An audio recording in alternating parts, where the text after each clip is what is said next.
Bago ako mamatay, tiningnan ko ang larawan ng asawa ko. Pero bigla kong naisip na makikita niya ako nakasabit sa siling. Baka matakot siya. Kaya agad kong kinuha ulit siya. Inilagay ko sa sills ng bintana, tungo sa direksyon ng araw. Si Ove, 59 na taong gulang. Nagpa siya ng tuluyan. Tumungo sa katapusan ng buhay. Tinitingnan niya ang tali sa ulo niya. Sa wakas, maaari na siyang makipagkita kay Sonia. Ngunit ang kamatayan, mukhang hindi siya masyadong pinapansin. Habang papataas ang kanyang galit at emosyon, ang bagong kapitbahay ay nilabag ang mga patakaran ng komunidad at pinasok ang sasakyan sa loob. Pero naisip ko na mamatay rin naman ako, kaya bakit pa ako makikipag-away sa mga buhay? Tomba, hoy, bumagsak. Hindi, nabundol ba ako ng kahit ano? Galit si Ove. Pinabagsak niya ang clumsy na kapitbahay. Isang tulak lang, perpektong nahulog. Nagalit siya sa loob. Sino ba ang gustong maging kapitbahay ng ganitong tanga? May kasama pang reverse camera. Hindi ka naman dapat may tape player. Tahimik ang mundo. Balak ni Ove na bumalik at magpatuloy. Sa huli, may ginawa pa siyang mabuti. Dahil dito, pakiramdam niya astig siya. Tumapak sa upuan.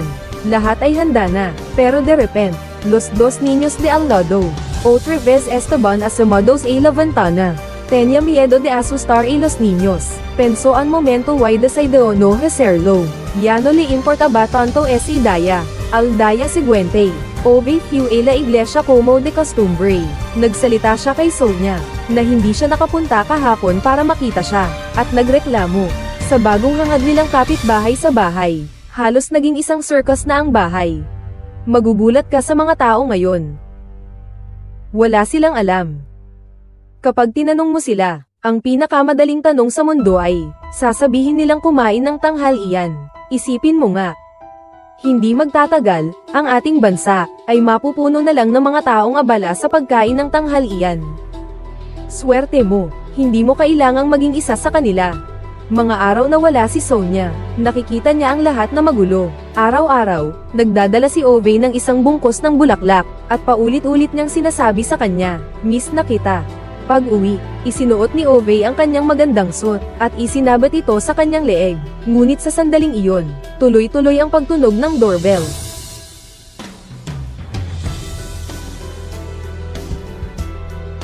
Bakit naman ito ulit? Galit na galit si Ove. Pagbukas ng pinto, handa nang magalit, ngunit ang nakita niya ay ang bagong lipat na bata. Napilitan siyang pigilan ang galit. Bilang pasasalamat, ang handal na kapitbahay ay nagdala pa ng sariwang lutong pagkain at nais humiram ng hagdan. Si Ove na palaging matigas ang ulo, ay sa unang pagkakataon, diretsyong ibinigay ito sa kanila. Ngayon, isang matandang babae, gusto mo na naman siyang tulungan ayusin ang heater. At sinabi mo pa sa handal na kapitbahay tungkol kay Sonia. Ito ang isang bagay sa puso ni Ove, na hindi dapat galawin. Kaya sumabog siya agad doon mismo. Sapat na. Umalis ka. Lahat kayo, bumalik kayo doon. Lumayo ka dyan. Bumalik ka sa bahay. Nagalit si Ove. Pero nang makita niya ang larawan ng asawa niya, ngumiti siya ng ilang sandali. Ngayon, walang makakapigil sa kanya. Para kay Ove, ang kamatayan ay parang ang ganda ng date kay Sonia. Napatumba ang upuan. Matagumpay na nagawa ni Ove. Parang sinasabi ng mga tao, parang pagbabalik ng liwanag bago tuluyang mawala. Sa isang sandali, bumalik si Ove sa kanyang kabataan. Nang ilang taong gulang siya, pumanaw na ang kanyang ina. Mula pagkabata, kasama niya ang kanyang ama. Ngunit bihira siyang ngumingiti ang tatay niya. Hanggang isang araw, halos mabangga si Ove ng tren. Nagmadaling tumakbo ang tatay niya. Yamakap sa kanya ng matagal. Kahit na puno ng langis at pawis ang kanyang uniforme, nakahawak pa rin si Ove sa tatay niya. Hanggang alas 7 ng gabi. Halika, Ove. Ayos lang na, pakawalan mo na si tatay. Bagaman tahimik si tatay, marami siyang itinuro sa kanya, tulad ng paglaban sa kawalang katarungan. Habang naglilinis si Ove ng tren, nakita niya ang isang pitek ng pataka, na may higit sa 6,000 krona sa loob. Ngunit agad, ay kinuha ito ng katrabaho ng ama. Hindi natakot si maliit na O, at agad niyang binalik ito. Noong panahong iyon, hindi niya alam kung tama ang kanyang pinili. Sumunod lang siya sa kanyang pakiramdam. Kahit na ang pagpili na iyon, kailangan may kaugnayan sa sakit. Habang nakapikit siya, naghahanda ng tanggapin ang suntok, yung tahimik na bayani, lumabas. Sino man ang makahuli, siya ang sa kanya, ganyan lagi. Ovey. Bahala ka kung paano mo ipapamahagi ang pataka, ikaw ang nakakita nito. Hindi binaygo ni maliit na O ang kanyang ama, dinala niya ang pataka sa Lost and Found. Sinabi ng ama sa kanya, ang katapatan ang pinakamahalagang birtod, ngunit minsan ang paninindigan, ay nangangailangan din ng kaunting tulong. Kuryente. Kuryente. Haha. HMM. Bagamat kaunti ang salita ng ama, pero tinuruan niya si Ovey, ng maraming bagay na magagamit niya habang buhay. Ovey. Gusto kong malaman mo, kung paano gumagana ang kotse. Para saan ang spark plug? HMM. Para paandarin ang kotse. Tama. Tingnan mo, Ovey. Ito ang tunay na buhay.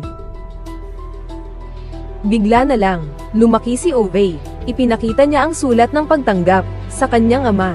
Ito ang kauna-unahang pagkakataon na makita niya ang ama, at nakaramdam siya ng ginhawa. Pero ang realidad, madalas ay ganito kadramatiko. Ang ama ay masaya, ipinagmamalaki ang lahat, ngunit, isang mabilis na tren, ay naging sanhi ng kalungkutan at trahedya. Diyos, ipaalam na sa konduktor. Daddy.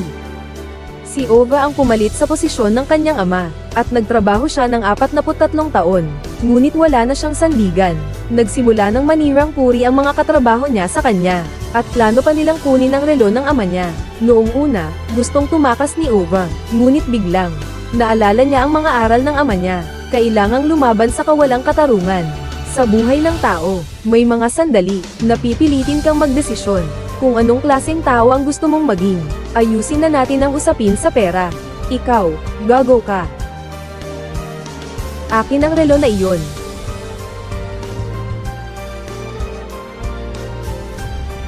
Matapos pumanaw ang ama, may mga taong muling nagpunta sa bahay.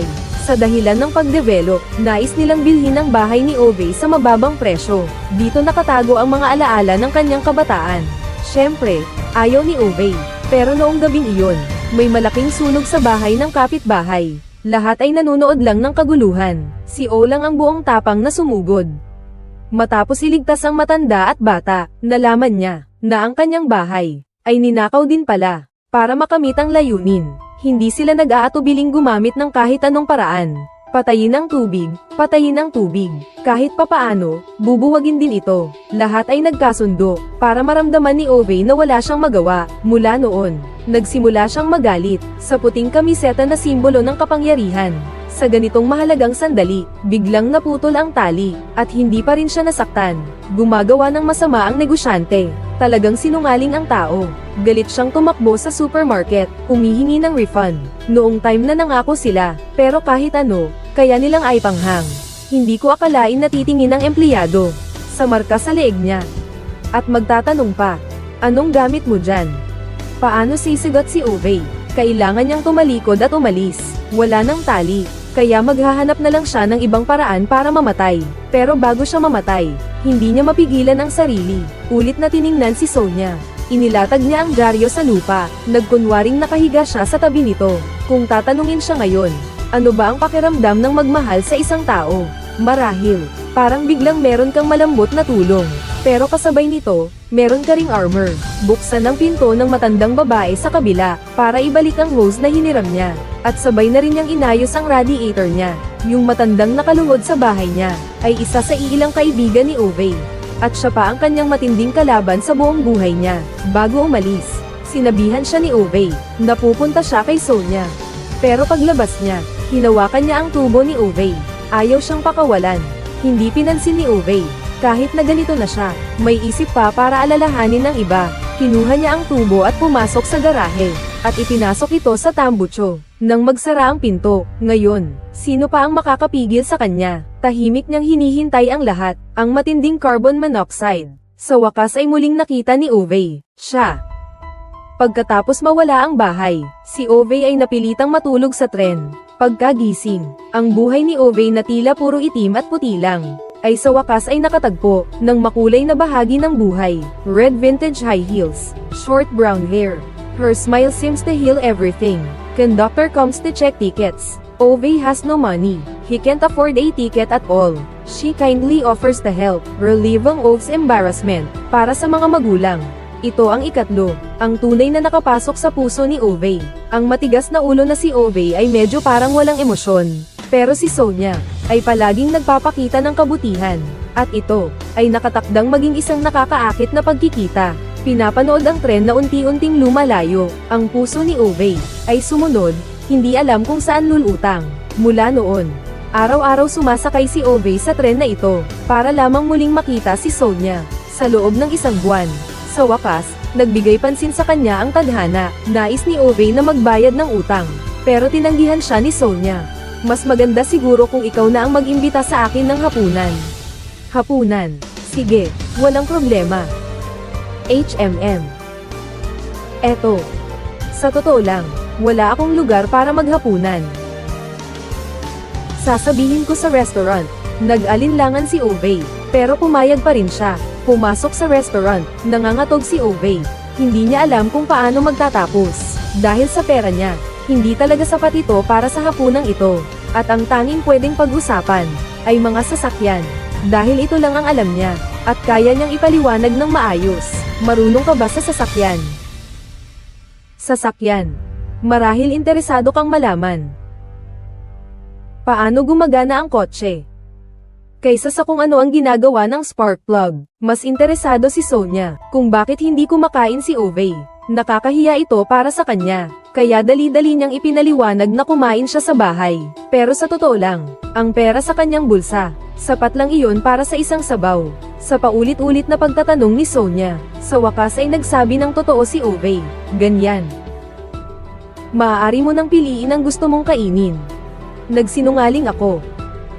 Hindi ako pumasok sa restaurant. Naglinis ako ng tren. Nasunog din ang bahay. At ngayon aalis na ako. Ayaw niyang magustuhan ang sarili niya. Yung taong walang magawa. Si Ove na may insecurities ay tumayo at gustong tumakas. Pero si Sonia ay biglang hinawakan ang kanyang leeg. At niyayakap siya ng buong pagmamahal. Hindi siya tinatanggihan ni Ove, na isang batang lalaki. Binibigyan siya ng pagmamahal at tiwala, sa kabila ng magulong na nakaraan niya. Ngayon, parang hindi na siya gaanong nag-iisa. Ayaw ni Ove na suruan si Sonia. Sa kanyang piling, binigyan din ng kapalaran ng gantimpala ang kabutihan ng dalawa. Pagkalipas ng 2 taon, nakapasa si Ove bilang isang inhinyero sa ika-7 na antas. Nang dumating ang pagkakataon para sa pagbabago, sa wakas ay nag-propose siya sa kanya. Pwede mo ba akong pakasalan? Akala ko, kung gusto mo. Pag-isipan mong mabuti bago sabihin ulit. Gusto mo bang pakasalan ako? Ha? Oo, gusto ko. Sonia ay sumigaw ng oo. Mas masaya pa siya kaysa kay Ove. Ngunit sa sandaling iyon, ang tunog ng pagkatok sa pinto sa labas ay patuloy na naririnig. Ang amoy ng pagkakasakal ang muling nagising kay Ove. Galit niyang binuksan ang pinto ng sasakyan. Ngunit masyado ang lakas ng ginawa niya. Kaya ang tao sa labas ay napadaluyan ng dugo sa ilong. Kaya pala, siya na naman ang bagong hanggal na kapitbahay. Nasaktan ng asawa niya. Hindi rin naman siya marunong magmaneho. Gusto nilang ipasundo si Ove para dalhin sila sa ospital. At sabay na bantayan ang 2 bata. Kahit na sa salita ay mapanakit ang kanyang reklamo, ay mabait si Ove. Sige, pumayag na ako. Pagdating namin sa ospital, ang 2 bata ay kumapit kay Ove. Gusto nilang makinig sa kanyang kwento. Pero bago siya magsimula, may maliit siyang hiling. Kailangan niyang basahin gamit ang boses ng karakter sa kwento. Parang isang oso na marunong magsalita. Si Ove ay pilit na nagsimulang matutong magsalita tulad ng oso. Makikita mo na gusto nila ang mga kwento ni Ove. Pag-uwi niya, binigyan pa siya ng isang yakap, ngunit itinulak siya ni Ove dahil natatakot siyang magbago ang kanyang puso. Abala buong araw, pero hindi pa rin namatay. Hindi nagtagumpay sa bahay, kaya subukan sa labas. Pero may isang tao na mas mabilis pa sa kanya. Hindi alam kung ano ang problema sa katawan niya. Bigla siyang bumagsak, pero ang mga tao sa paligid niya, hindi niya inisip na iligtas siya. Sa halip, Kinunan pa niya ito ng video at ipinost sa internet. Habang papalapit ang tren, agad na tumalon si Ove. Pinapalitan niya yung tao. Tulong, lahat ba ay patay na? Nakaligtas ang lalaki, pero si Ove ay nakatungo lang. Bumalik sa gitna ng riles. Naghihintay sa kamatayan.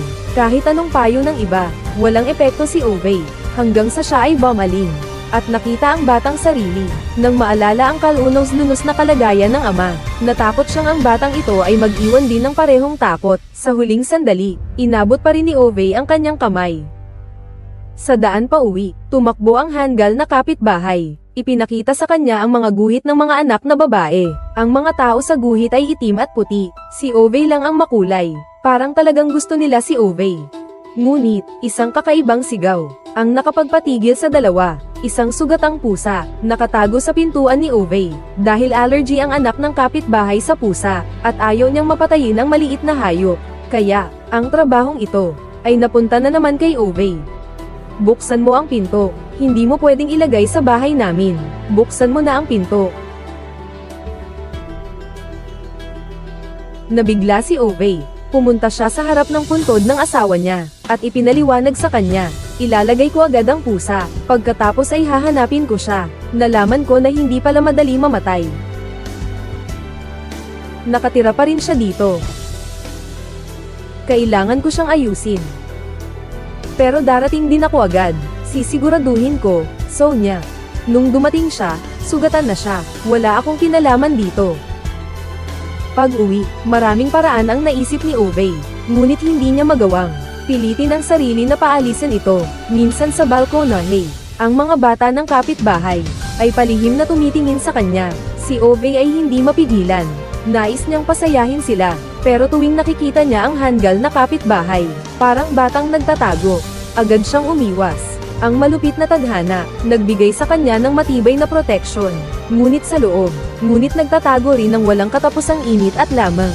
Nagsimula na naman magpraktis magmaneho ang hanggal na kapitbahay. Napakasama ng kanyang kakayahan sa pagmamaneho. At gusto pa niyang turuan ang kanyang asawa. Hindi siya kasing galing ng matandang ito. Ginagawa niyang biro ang buhay. Hindi na matiis ni Ove ang sitwasyon. Gagawa siya ng aksyon. Hindi ako makapaniwala na hinanap niya ang 7 na klase ng mga tanga para turuan ng isa pang tanga kung paano magmaneho. Hindi ko na talaga matiis itong pinapanood ko. Ayos, salamat. Hoy Ove, kumusta ka? Mas mabuti kung hindi ka magsalita. Umupo si Ove sa passenger seat. Sobrang kabado niya. Nakasalubong niya sa kalye ang road rage. Di tumitigil sa pagpindot ng klakson. Halos mapaiyak na ang mga kapitbahay. Yung ugali ni Ove na mainitan ng ulo. Di na niya mapigilan noon. May mas galit pa ba sa kanya? Hinayla niya yung binata mula sa sasakyan. Sinalubong siya ng mabigat na aral. Pero pagbalik sa sasakyan, ang galit niya, malinaw na hindi pa nawawala. Ngayon pakinggan mo ako. Nakapanganak ka na ng 2 bata, at ang pangatlo ay malapit ng ipanganak. Nagmula ka pa sa Iran, nakakalusot sa war zone, at sa ibang mga kakaibang bagay. Natuto ng bagong wika, pagpupursige sa buhay para kumita. Bakit ka pa mag-aasawa sa isang inutil? Kaya mo ring matutong magmaneho.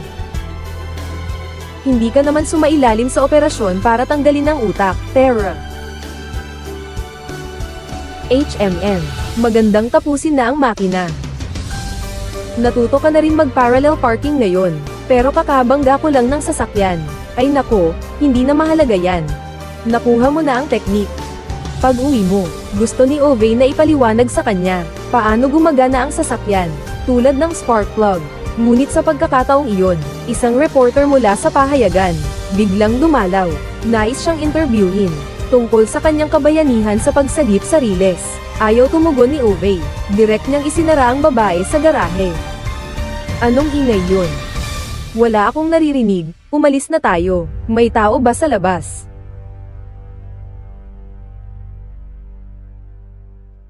Anong tinitingnan mo? Hindi ko naman si Nara. Kayang buksan ng tanga mula sa loob. Tanga. Hinabol siya ng kapitbahay. Hindi niya maintindihan ang ginawa ni Ove. Paano kaya kung ipapasok sa garahe? Nawawala ba agad ang mamamahayag? Kung iisipin ng mabuti, si Ove ay hindi inaasahang ngumiti rin. Grabe, ang tanga mong ulo. Sa buong buhay ni Ove, 2 beses lang siyang naligtas ng mga anghel. Isa si Sonia, yung tanga mong kapitbahay. Pagdating ng kapitbahay, walang duda, ito ay isang buhay na walang pag-asa para sa kanya. Nagsimula ng hamon 7, pero nang handa na sanang tanggapin ni Ove ang hamon, muling nilabag ng kapitbahay ang kanyang hangganan. Sinasabi niya kay Ove na huwag nang mabuhay sa nakaraan. Mas maganda bang tumingin sa hinaharap, habang nakalubog sa sakit ng pagkawala ng asawa. Ito ang ayaw makita ni Sonia. Pero bago pa man matapos magsalita ang kapitbahay, nagwala agad si Ove. Magsalita ng walang kwenta. Ninakot mo ako. Fuck. Fuck. Habang mas maraming bobo ang nagsasalita tungkol sa kanya, mas konti na lang ang natitira kong alaala sa kanya. Sa oras na iyon, isang sasakyan ang lumabag sa batas. Pumasok sa komunidad. Yun ang pinakaayaw niya, ang puting kamiseta. Gusto nilang maghanap ng gulo. Pero si Ove ay hindi makasagot sa kanila. At ngayon, ganoon pa rin. Sinabi niyang nang umalis ang asawa niya, naging baliw si Ove. Parang isang taong may sakit sa isip, tapos ayaw na niya. At bumalik sa loob ng sasakyan. Hinabol ni Ove ang sasakyan ng malayo, pero siya ay tumatanda na. Hindi na niya mahabol ang kahit sino. Bakit kailangang paulit-ulit buksan ng bawat tao ang kanilang mga sugat? Dahil sa mga salitang ito, tuluyan nang bumagsak si Ove. Nagtago siya sa bahay, at lihim na umiyak. Nag-alala ang mga kapitbahay sa kanya. Kahit paulit-ulit silang kumakatok sa pinto, ngunit ito ay naging dahilan para kay Ove. Gusto mong mamatay ng mas mabilis? Gamitin mo ang baril. Sigurado akong walang problema ngayon. Unang itaas ang volume ng radyo. Para hindi matakot ang pusa, gamitin ang plastic wrap para takpan ang mga kasangkapan. Huwag papasuan ang bahay. Lahat ay handa na sa wakas. Inilagay niya ang baril sa bibig niya. Pero bago niya mapindutin ang gatilyo, biglang nagbukas ang pinto at nagbukas ng pinto ng malakas. Sa sobrang galit, napalipad siya sa kisame. Si Ove ay may dalang baril. Galit na lumabas siya. Gusto niyang masira pati ang tao sa labas ng pinto. Pero nang binuksan niya ang pinto, siya pala ay estudyante ng yumaong asawa. Dahil nagkaroon ng alitan sa pamilya, gusto niyang magpalipas ng ilang araw dito. Nag-alinlangan si O kung nandyan pa siya. Tiyak na papayag siya. Pag-isip sa Sonia, napalambot ang puso ni O, kaya hindi siya tumanggi. Kinabukasan ng umaga, nag-ingay ang kusina. Ang batang lalaki ay nagluluto, 6 na buwan na. Ito ang unang pagkakataon. May kasama siyang kumain ng almusal. Pagkatapos kumain, si Ove ay patuloy na nagronda tulad ng dati.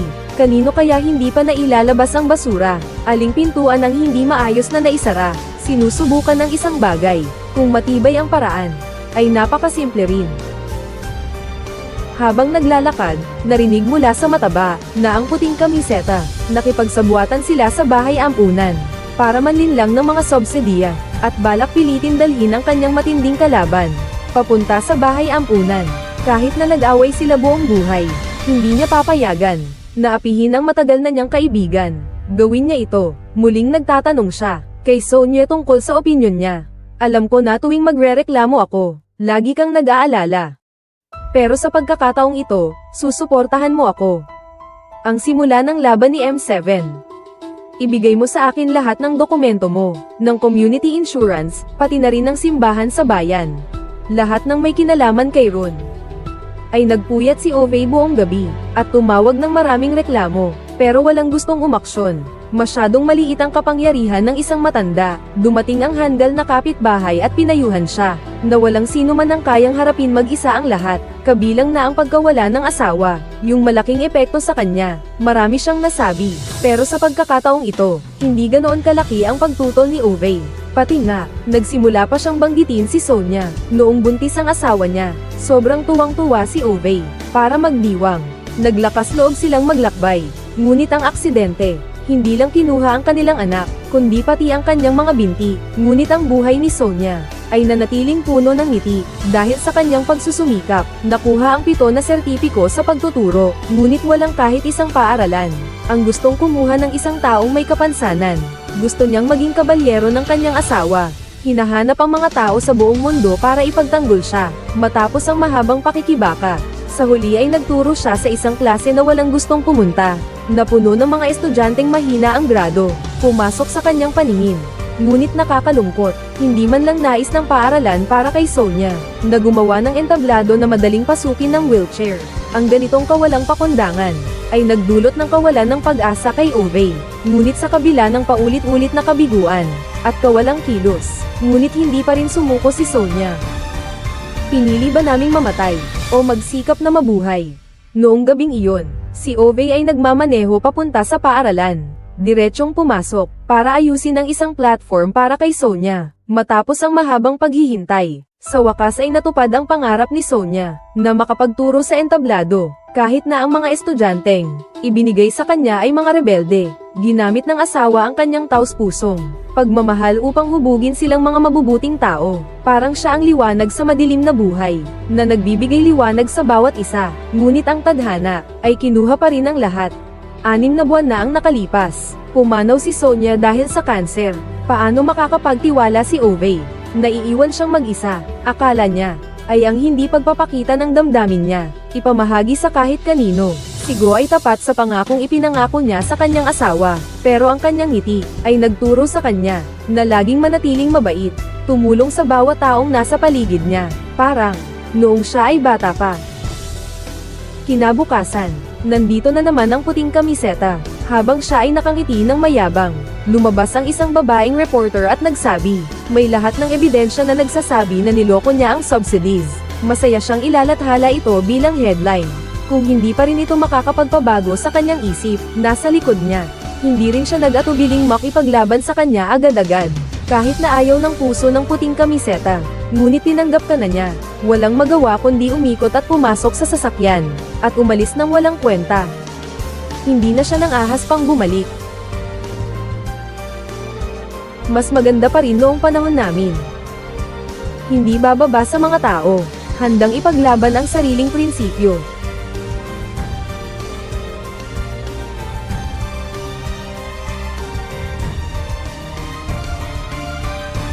Sa pagkakataong ito, sa wakas ay si Ove ang nanalo. Ngunit hindi ito lahat ng kanyang gawa, kundi dahil sa tulong ng lahat, parang inilapag ni Ove ang mabigat na pasanin. Ang matigas ang ulo at kakaibang matandang ito, parang, medyo cute naman.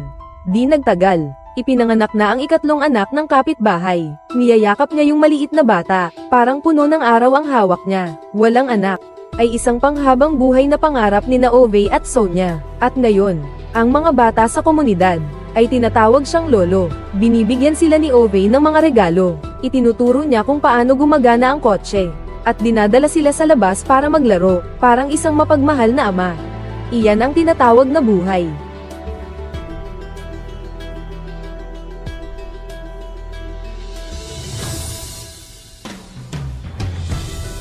Isang araw, malakas ang pag-ulan ng niyebe sa labas. Nang gumising ang kapitbahay, bigla niyang napansin na hindi tulad ng dati si Ove, ay hindi nagising ng maaga para magpatrolya. Agad niyang ginayang ang kanyang hanggal na asawa, at dali-daling lumabas. Nang pumasok na sila sa bahay, nakahiga si Ove sa kama ng payapa. Sa wakas, natupad din ang kanyang hangarin. Ngunit hindi siya nagpakamatay, kundi namatay dahil sa sakit sa puso. Ganito ang isinulat niya sa kanyang testamento. Hindi na kailangang magwaldas. Ilibing na lang siya kasama si Sonia. Sabay na lang. Kailangang kumain ng 2 pirasong tuna araw-araw ang ragdoll na pusa. Huwag mo siyang pakainin ng mga sirang bagay ng iba. Ang bahay ay para sa inyo na. Sa sariling account, may naiipon na mahigit 1,000,000 krona. Mga bata sa komunidad, 1,000,000 bawat isa. Ang natira ay para sa iyo. Huwag hayaang makuha ng sumpang sasakyan. Pumasok sa komunidad. At saka, hindi ka tanga na kapitbahay. Hindi ko talaga inakala na isang matigas ang ulo at masungit na matanda tulad ko ay mapupuno ng tao ang kanyang libing. Medyo gusto ko pang tumawa. Sa totoo lang, hindi rin ako ganap na walang kwenta. At least gusto nila ako. Tinuruan ko sila pamana. Hahanapin ko si Sonia. Dahil miss na miss ko na siya. Masyadong maraming ups and downs sa buhay. Umiyak, tumawa, at nagkaroon ng maraming twists at turns. Mukhang napakahaba ng buhay na ito. Ang buhay ko. Hindi rin tayo natapos na magkasama. Parang maikli lang ang buhay na ito. Naging puti na ang buhok ko. Sapat na ito para sa akin. Mahal kita mag-isa. Sasamahan kita ng buong puso, sa pagpasok sa tunay na mundo ng liwanag at anino. Sa mga kalungkutan at kasiyahan ng tao. Hindi ang pelikula mismo, kundi ang kwento ay may ikaw. Ako si Tio Sugar. Hanggang sa muli nating pagkikita. Colin.